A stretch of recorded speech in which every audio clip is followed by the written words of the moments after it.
Hey guys, welcome to this exciting new course, Applied Web Development with PHP. I am your instructor, Trevor Williams. In this course, you will be learning the fundamentals of web application development using HTML, CSS, PHP, Apache server, and hosting tools such as Heroku and cPanel. Of course, all of that wouldn't be complete without tying it in with a MySQL database so that we can have a fully dynamic and data-driven web application.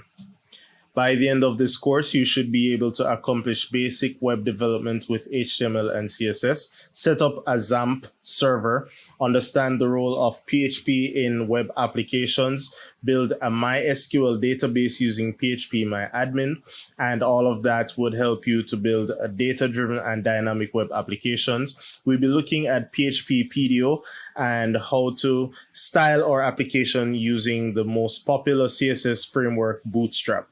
Ultimately, we would want to incorporate the use of source control through the use of GitHub and ultimately host our web application on Heroku. Most other courses will teach you how to understand PHP, how to do the basics of PHP, but they don't really show you the end-to-end development process. And that is what we hope to accomplish in this course. At the end of this course, you should be empowered and equipped with all the tools you need to build any application that is asked of you. Now, before we go much further, I want us to take the next few minutes to understand the tools that we'll be using and how exactly they work in the whole web development ecosystem. Now, let's start with PHP.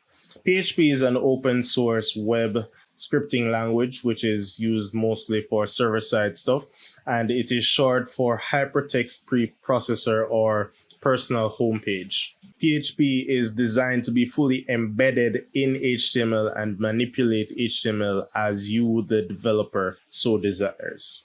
If you have any exposure to any other programming languages such as C++, C#, or Java, then you'll find that it's very familiar working with PHP. If this is your first time working with any programming language, then that's fine because we will be starting from the ground up. The next big ticket item would be XAMPP server. And XAMPP is really short for, well, the X really means any environment. The basis of XAMPP server is really what we call the LAMP stack. That's LAMP. And the L really means Linux, the A, Apache, M, MySQL, and P, PHP or Perl. So XAMPP is really just an adoption of the LAMP stack onto other operating systems such as Windows and macOS, since LAMP, the L stands for Linux. And it is the most popular PHP development environment.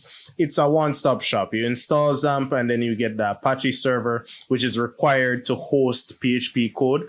You get MySQL, which is a database server, and you get all the required libraries for PHP and, well, Perl. But we'll be doing PHP, so we'll focus on the PHP libraries. And more recently, the M also means MariaDB, which is a spin-off of the more popular MySQL database engine. Now here we take a quick look at what HTML and CSS and PHP will look like.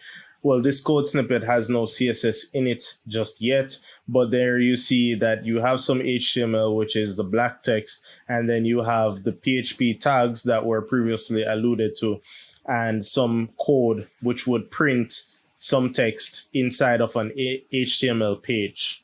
Traditionally, HTML pages have the extension .html or .htm. When we're using PHP, these files will have the extension .php.